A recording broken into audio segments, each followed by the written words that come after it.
The views and opinions expressed on Geeks Under the Influence are that of the panelists and not of our sponsors, Amazon.com and TeePublic. Parental discretion is advised.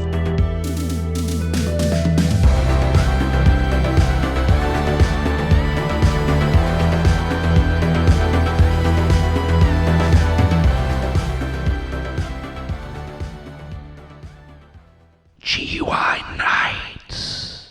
Welcome to another episode of GUI Nights. GUI Nights. Yeah. That's hot.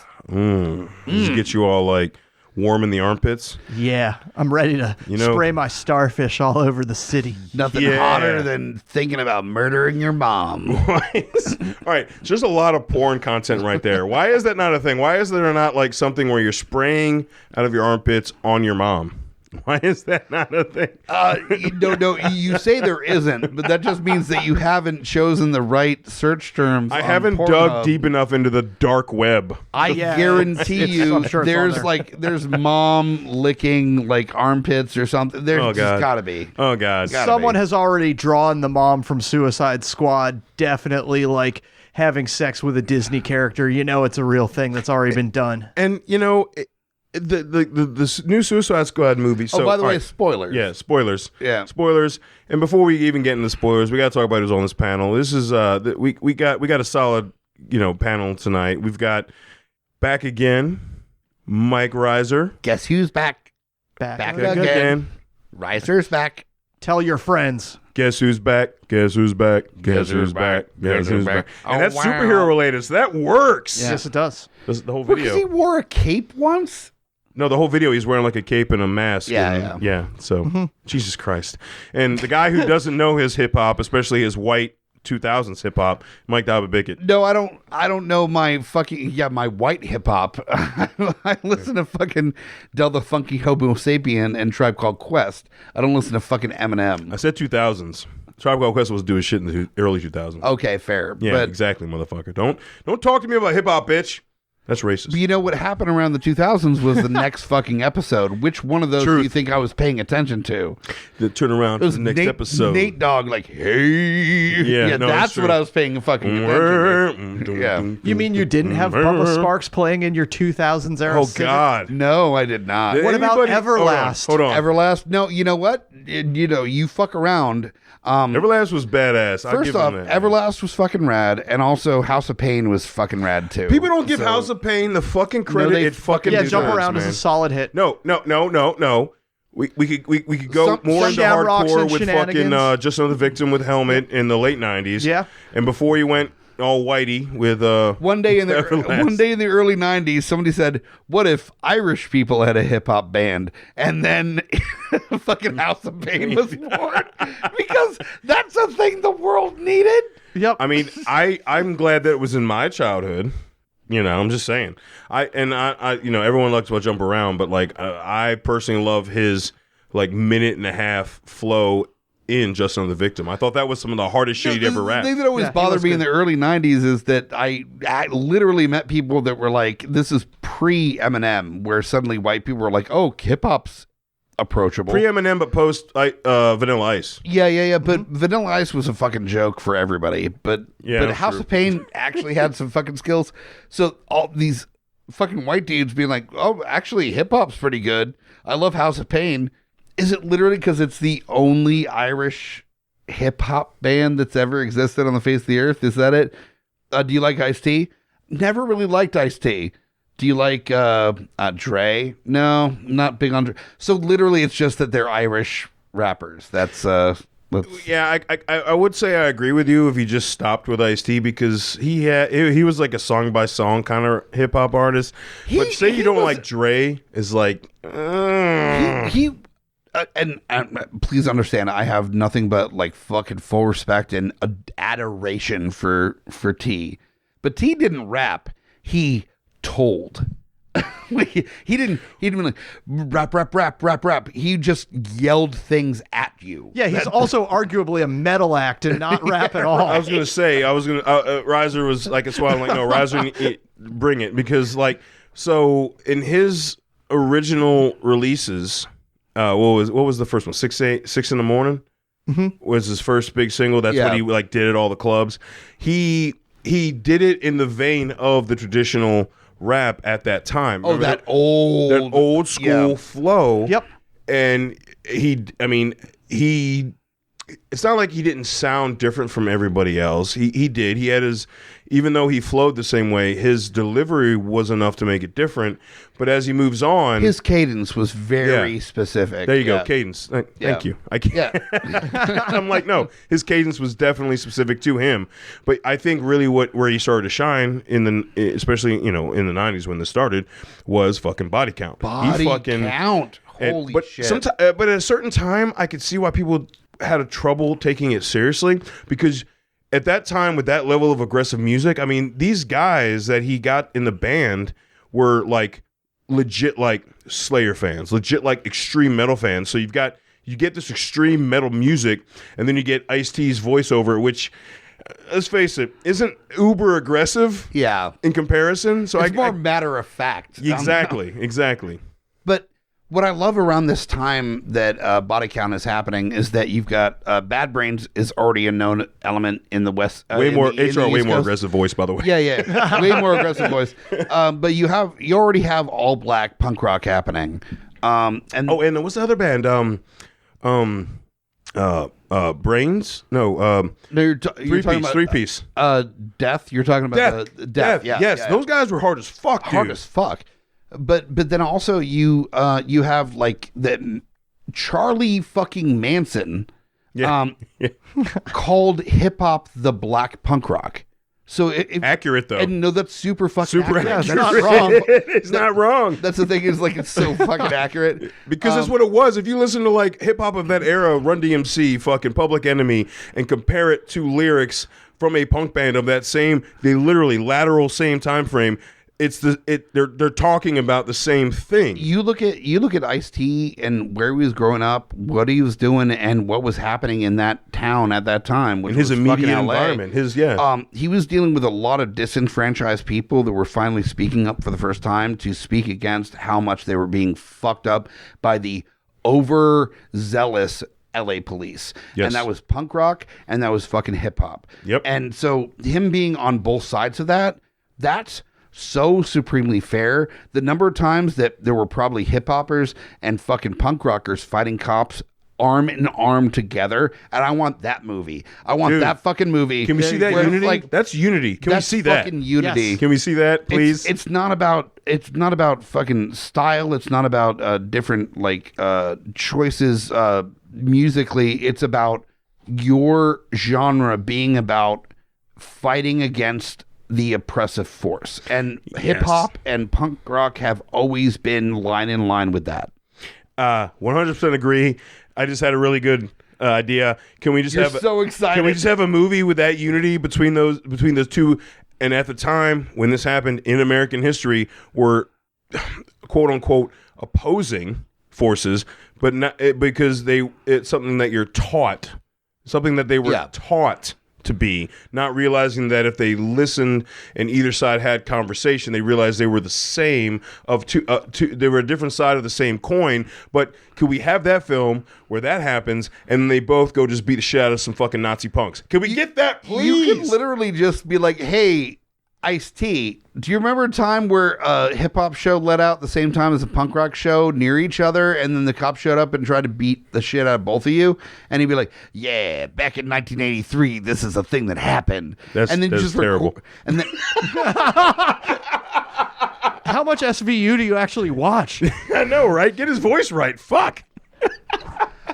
But all you would need is Ice-T to just like tell you a story about one of the multitudes of nights that the punks and the fucking hip hoppers showed up at the same time, and the cops beat the fuck out of them both, and then you use that as an opportunity to create a fucking story. Agreed. And talk about a great conversation about, it's not about class or subgenre. It's about the disenfranchised. It's about people that are deemed not important by... It goes past the musical status of whatever genre apparently you're creating music in. It goes down to the societal aspect of like both parties being treated the same, right? That's really what. Sure, there's way more conversation about like race and all that comes into that parlance. There is, and that's why like I could never write that fucking story, but there's somebody out there that has maybe the access, the conversation to be able to make that story sing. It should be pointed out that Spike Lee came close in his mess of a movie Summer of Sam when he focuses on the punk rock subplot. Oh yeah, when he said that the Who was the godfather of punk. Sit down. So he got some of the details wrong. There is actually a conversation about that amongst the punk rock community, though. No, I understand that is part of the conversation when it comes to punk, but they were way more of a conversation with the Teddies and the fucking mods than they were ever about punk rock. True, and because that goes into the conversation that people don't understand the difference with the mods. No, it was just I'm serious. Yeah. People don't. It was understand all the sad, weird British kids. Yes. They were pre-emo. Yeah, they were like pre-emo. Like, hey, the Smiths. Yeah, they were mods. I mean, let's be real. Like if we're going back to that, like at least that's my interpretation of that musical history. Riots on the streets of my heart. But I would say that I really do want to see that story told of the unity because of a realization of the same. Like again, whole different conversation when we get into some of the class structure in that. But as far as like leaving shows that are just all about against the fucking oppression, like that unity, like you've got to find that common ground, right? I feel like seeing a film that they find the common ground, and then they also like, I don't necessarily want to see them like go after the authority, like the police force. I want to I want to see them go against something else that's in that same genre that oppresses as well. And that's why I said the fucking skinhead Nazi punk motherfuckers that were oppressing inside their own clique. See, I disagree entirely, because what that suggests is that the challenge is within the movement. And the more important conversation is the fact that there is something that creates these genres. There's a reason why the hip hop community in the late 70s, early 80s in LA was so important. It's because the amount of incredibly fucked up shit that was happening, there was not a voice for it. And then suddenly there was. Mm-hmm. And across the world, people that were disenfranchised leached onto that, because even though they didn't necessarily have the exact same circumstances, they had a similar circumstance to a point where they knew fuck the police. And the same way with punk rock, where it's not the same circumstances. I'm not trying to pretend that like the fucking hip hop background and the punk rock background are the same, but it comes down to being disenfranchised, shut down, and not paid attention to, destroyed by the fascist powers. Mm-hmm. Yeah, and the DNA is absolutely shared. You're right. There is a clear, similar visual between like mining strikers getting beaten in northern England in the 70s, inspiring all those punk bands, absolutely. and the sight of a car in the hood in LA with all the occupants face down while the LAPD takes their shit. Yeah, absolutely. And agreed. And I completely understand what you're saying. Like, there is a huge difference in coming in and basically when cops or society look at an individual and they use color of their skin as a basis for a judgment on the individual, where like, oh, okay, and for instance, what we're talking about, this is for being in context. All right, so we've got a group of black kids who are, this and that. All right, well, we're gonna wash them off because they're black teenagers, versus in the same context, as far as talking about the punk movement, we have a bunch of angry white kids.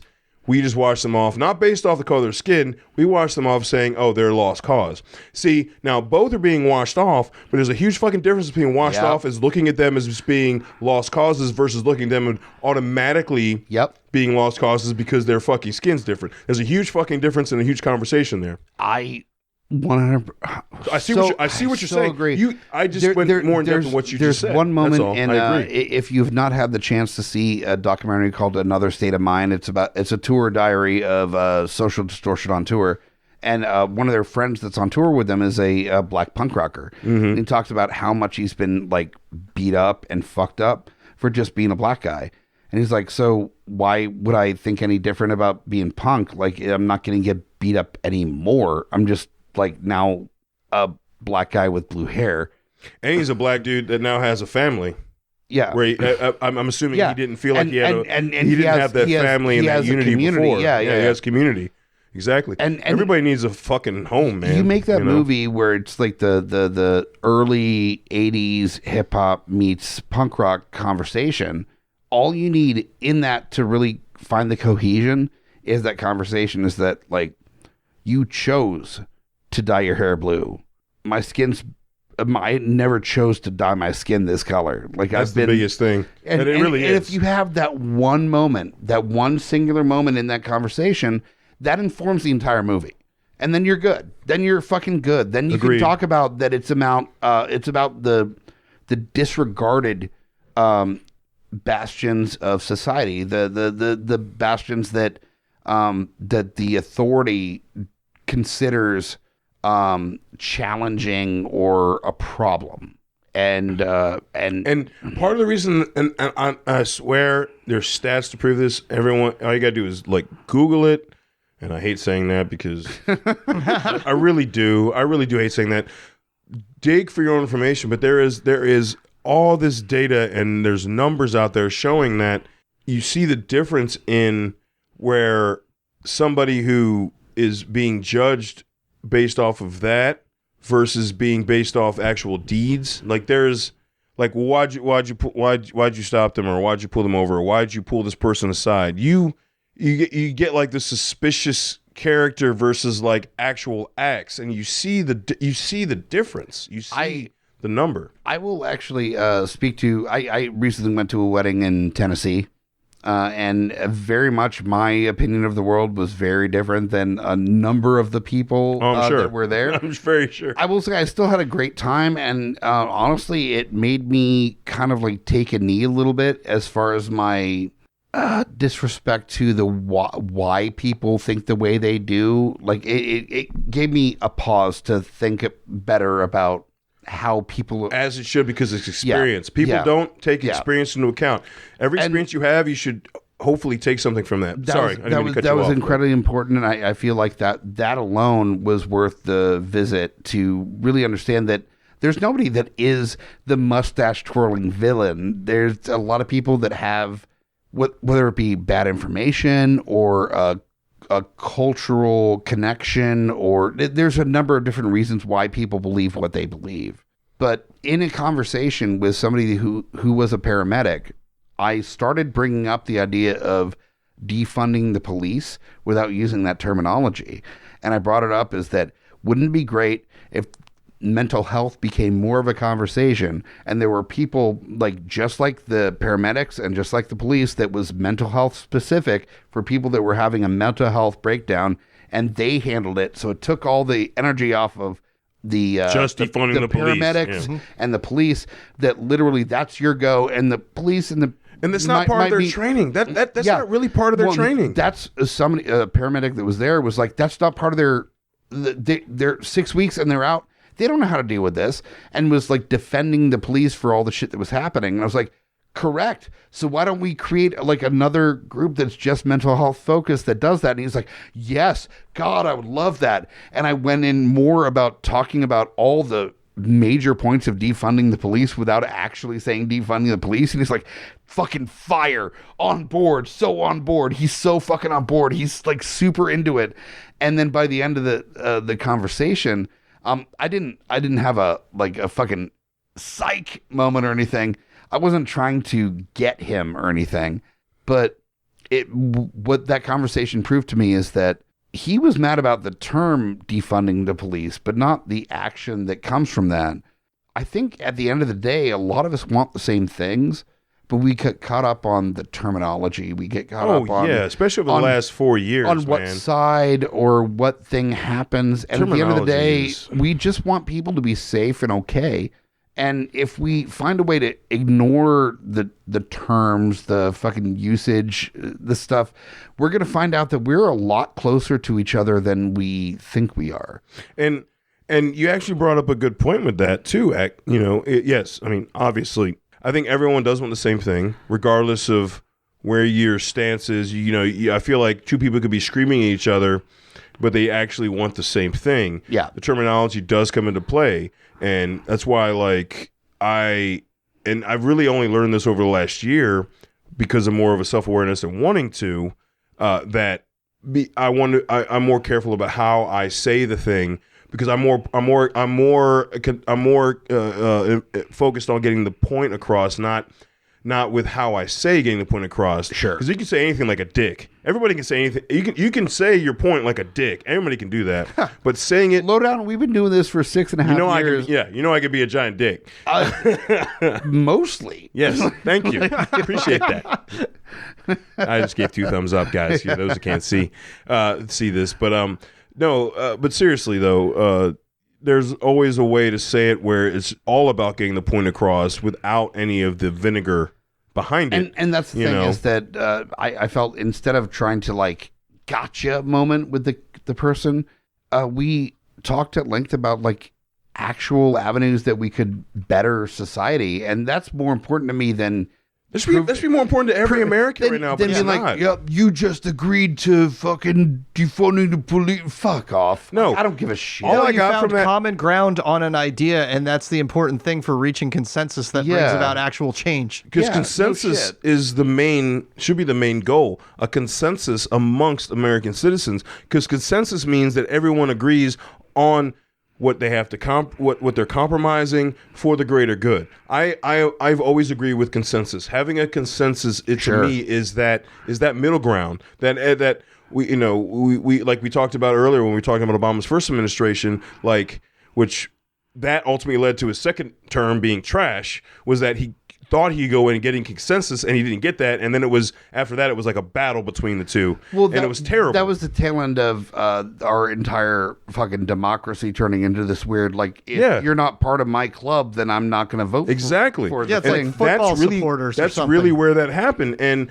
but I agree with what you were doing, Hobbit, where it was more like, look, I agree with the conversation of creating something else with our tax money to take something off of people who aren't properly trained. That's not defunding the police. That's creating a healthy way to deal with something that's why I hate the term, cops aren't trained for. I hate the term defunding because what it sounds like is that let's end police. No, that is not. Some people followed with that. No, sure. Take and the fucking you know what? Get rid of them. The former anarchist in my heart is but no, there needs to be some level of law enforcement of some point. Enforcement on people that are, I don't know. Actually fucking shit up. Trying to murder people. Trying to rape people. Trying to murder people. Trying to steal your fucking car. Trying to, people that are actually doing bad shit to their fellow citizen. That's what law is for. But it shouldn't be for the good law-abiding citizen to be judged. It's about destroying the motherfucker who's fucking up our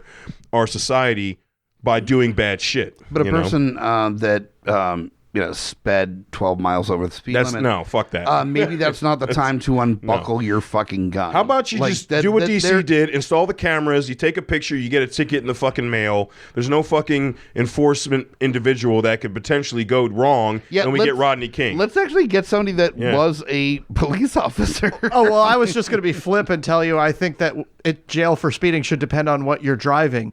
If you're out there in an Audi or a BMW M5, you should absolutely go to jail for 10 miles an hour. I'm actually super on board with that. Because you're saying they should be going 20? Is that what you're saying? Yeah, you might as well push it to the limit.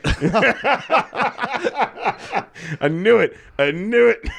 But yeah, no, we absolutely do ask too much of our law enforcement just because it is the cheapest cost avoider out there. Yeah. All of this is going to cost a lot, and that I think is the real stumbling block where we fall. Because once we had a solution to mental health, it was a brutal and unpleasant one, and it involved warehousing. And I think now we want to find a way to solve an intractable problem, and it's going to be challenging, but ultimately worth spending on. But also not the job of the fucking cops. It shouldn't be. It totally shouldn't be. Yeah. And if you love the cops, then maybe take something off of their table that they aren't fucking responsible for. Yeah, I mean, like starting, base salary going for a police officer is roughly on 35, 40 grand. Now, I mean, that's, a solid wage, but also you're like, that's a lot of responsibility when you add on someone's mental, because I don't think you should be making 40 grand and you have the responsibility of another person's life in your hands. Truth. Period. Hands down. That goes police, fire, EMS,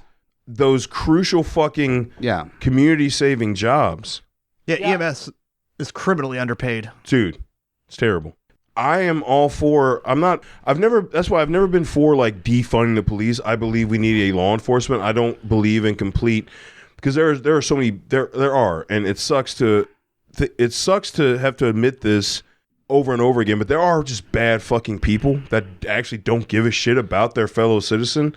And I fucking can't stand that. Besides the politicians that we're talking about, there are also the neighbor. neighbor who's right down the street from you wouldn't piss on you if you were on fucking fire, and that sucks. I think the problem that everybody's running into right now, especially with social media, just like patting you on the back for having a hard answer on something, is that there isn't a correct answer here. No. No.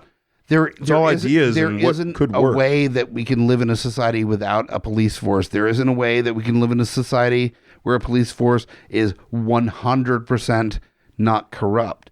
Exactly. You got to find the best version of all of those things, but that requires a lot of working together and a lot of compromise, and it really sucks that nobody's going to get their way.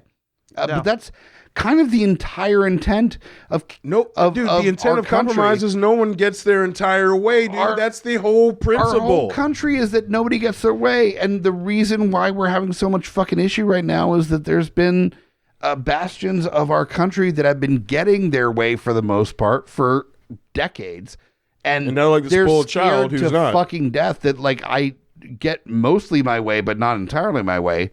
Go fuck yourself. Yeah. I love that there's a bigger conversation about that everybody gets to be involved in the sandbox now. Everybody has an equal say. Everybody's able to. We're getting there. It's still not completely there, but we're great strides. Yeah, great strides. It's getting there, and that's really all you can hope for, right? Yeah. You just can't allow it, and I say allow. You cannot allow it to regress. It's got to be a That's actually part. This is actually a very rare moment in GUI that we talk politics, because we don't on a regular basis. I think we're talking more social. We're talking more about people. We're talking about people. But I think part of that is that it's not a matter like we talk about geek shit. Punk rock and hip hop and all the shit we talked about is directly related to society. Sure. And so I feel like this is right in line with all that, right? Well, and we talk about social issues in alignment with what we're talking about. But that's the thing, is that if you talk about, like, especially genre stuff, you're talking about sci-fi or horror. And if somebody that really looks into it, there's so much. Like, one of my biggest is George Romero, and there's not a single much society, not a single fucking thing that he did that didn't have a social commentary attached to it. So 100%. Even Suicide Squad, with its ridiculous silliness at the end of the day, did have a message. Exactly. Yeah. And you want to go back to Romero? Who else was doing a fucking black lead in the 60s, bro? Yeah. Who else was doing that, man? Romero's like, fuck you. He's a great actor. He's got aggression. He's got leader. Putting him in the fucking front. Yeah. Like, I mean, dude, you can't. Yeah. You can't argue this shit. Right? Like, so the thing is that people are like, you're supercharging your material with social justice shit. Go fuck yourself. This has been a thing the entire time.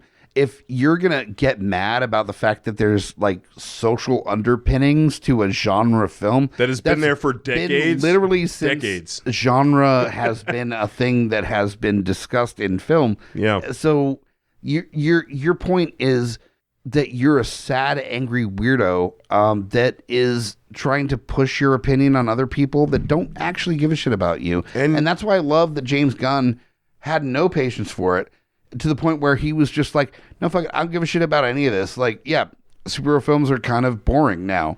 I'm really stoked about how they gave me a lot of, like, he's just trying to make a movie. He doesn't give a shit anymore. He's gone through the ringer on social media, and he gives no Twitter anymore at fucked all. him, dude. At all. God, Twitter fucked him hard, and it's terrible because everyone that's followed James Gunn knew what he was about early on. Yeah. And the fact that those came back to bite him in the ass, I mean, at least everyone I know, Hobbit, Reiser, that new James Gunn back then was like, oh no, that tracks. And you're like, now moving forward, you're like, oh, that's fucking. I'm like, how is that fucking? Have you looked at his Wikipedia page? Do you know what the motherfucker did before? Did you not see Slither? You're right. I mean, shit. No, the thing with James Gunn is actually something that has been a challenge with, in this podcast, but also like my friends just in general, is that really? No, like look at the things that he said 10 years ago. Yeah, on Twitter, that he's like, I'm gonna fuck children or whatever. Like all the fucked up like edgelordy kind of things that he said. The trauma shit that he said. I can't say dark humor. I can't say with any confidence that I haven't said anything as bad as that. Like and you have friends as well. But as the culture has shifted, I've learned to adapt to understanding that that's not. And it's not even that I'm being mindful of the. Of people that are hypersensitive or anything. It's literally looking at, I got away with this for decades. Being able to make like fucking dead baby jokes or whatever the fuck for so long, it was a realization like, these were always not okay. It's that finally people are calling attention to the fact that they're not okay. Is that we got away with it for a while. Yeah. And finally, like, a society is like, it's never been okay to joke. Like, somebody that hears that literally, like, lost a child might, like, be really fucking upset about that. Mm. You make a gay joke, you make a black joke. There's somebody that's going to hear that's going to be like, oh, you're a monster. So suddenly society is so singular because of social media. Everyone's paying attention to one another now. So those jokes don't play anymore. And that's what James Gunn ran into, where he was making jokes for his specific trauma audience. 10 years prior to when he got caught for it. And he had grown as a person, where he even said, it's like, no, I wouldn't do those jokes now. Yeah, and as something of a Twitter historian, it's been fascinating to watch the evolution in that bizarre platform. I was there from day one, and it was weird in its day. People were doing unusual bits. It was a place for dark humor, edgelord stuff, as you mentioned. Yep. A lot of it was cringy, and all of a sudden it switched. Yeah. But agreed. Like, he got ostracized for something that happened so long ago, and he got ostracized without even the fact that he grew as an individual or as a creator. And that's really what's fucked up, is as a society, we still can't ostracize people. We can hold people accountable 100%. But if it was something that happened 10 years ago, we can't ostracize them today. We can have a conversation about it. But if you can't, if you're telling me you can't look at James Gunn specifically and say that stopped so long ago because he grew as a person and as a writer and a director, you can't fucking damn him and cut him and like cancel him for that shit now. That's not how that works. If he was still doing the same shit, different story. If he's not, okay, he learned. He grew. But that's kind of the nature of the beast, is that it wasn't actually the quote unquote social justice warriors that canceled Gunn. It was alt-righters that hated his attitudes towards Trump and all the other shit, that found old tweets and then sensationalized it. And backdoor shit. Yeah, they tried to use the social justice attitude to try to cancel Gunn.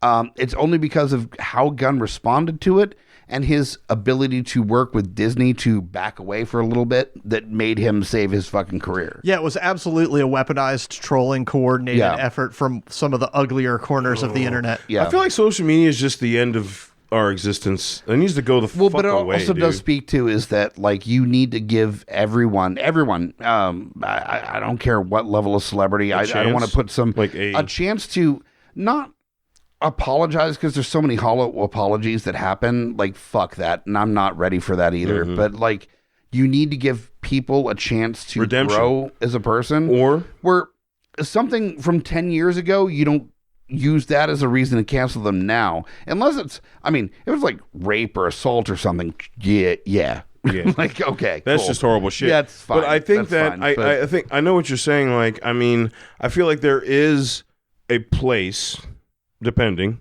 as you just said, there is a place for a redemption story. And I feel like a lot of things now with social media eliminates even the possibility of a redemption. No, I think the loudest voices want you to believe that that's what it is. And I'm talking about both sides. Mm-hmm. You've got the loudest people screaming from both sides of the conversation.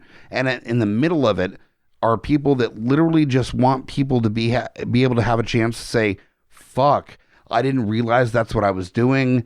I'm sorry. That sucks. I'm going to be thinking about that in the future and grow with it. And that is 99% of the conversation or the crowd that is I think down 99% of the individuals want that. And then you've got people on the hard left and right of things that are trying their best to muffle that opinion by being the loudest.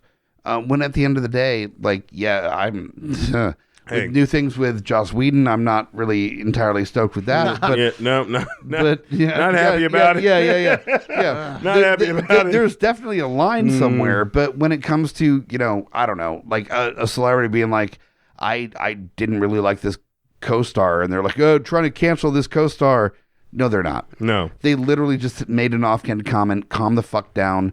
The 99 percentile knows that, and it's these two sides fighting each other and everybody else is in between. And they're screaming. And we'll end nights on this note.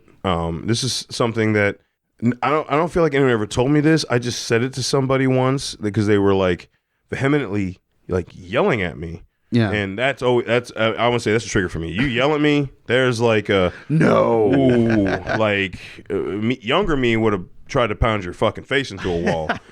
Older me is like, you need to fucking stop. Yeah. But anyway, they were just yelling at me. And at the end of it, I said that, I was like, look, I see you're upset. I don't mind talking about it with you. But I'm going to tell you, the louder your volume doesn't add any weight to what you're saying. Yep. And on that, I'm going to say good night, sleep tight, go the fuck home.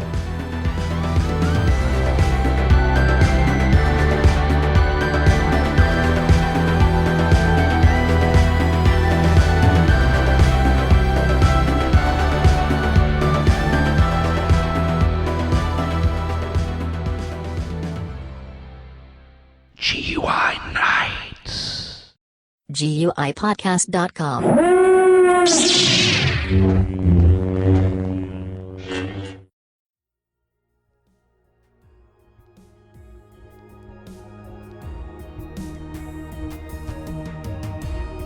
Coming straight from the mouths of madness, I'm Lowdown. I'm FU Hunter. Do you love horror? We fucking do. So this is a podcast dedicated to all things in cinematic horror. We're talking movies, television, composers, special effects artists. We're going to fucking cover it. So if you love horror, embrace the madness.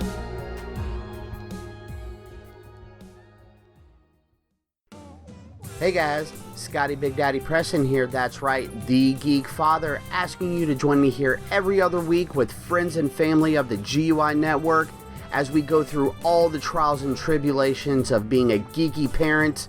So remember, join us or cry.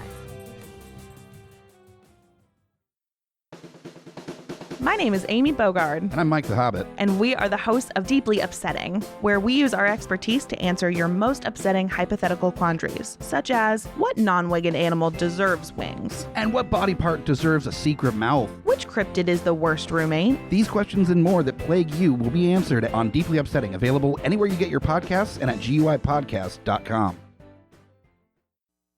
In a world ravaged by movie studios that keep rehashing the same things, only one podcaster has the guts to make it even worse.